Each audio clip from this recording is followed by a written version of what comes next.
Vous avez une expérience professionnelle Non, actuellement? ASH, toutes les deux. Laurie et Colline sont aides-soignantes et souhaitent devenir infirmières. Je suis jeune, j'ai encore le temps, je me vois pas faire ça toute ma vie, j'ai envie de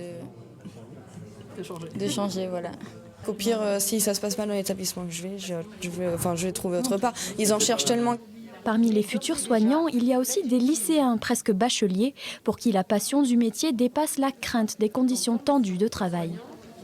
C'est pour aider les personnes, c'est pour les faire avancer. Et c'est vraiment le métier que j'aime. Travailler dans le santé sociale, c'est vraiment ce que j'aimerais. D'autres sont en reconversion professionnelle. À 48 ans, Stéphane a choisi de retourner sur les bancs de l'école pour obtenir le diplôme d'aide-soignant. Avant, j'ai été commerçant pendant une quinzaine d'années, j'étais fleuriste. Et la reconversion est possible, c'est ouvert à tous.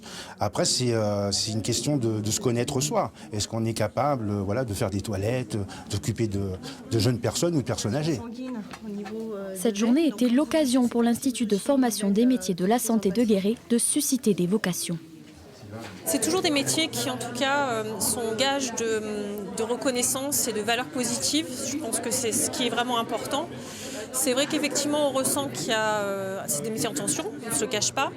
Parfois, on peut avoir des difficultés de recrutement dans certaines filières, notamment infirmières, aides-soignantes, et même des difficultés dans les modalités de sélection pour recruter en sélection initiale. Donc c'est vrai que je pense que c'est important pour nous de pouvoir leur présenter les choses. Et les métiers de la santé recrutent. Le taux d'employabilité à la sortie du diplôme serait de plus de 80% à Guéret.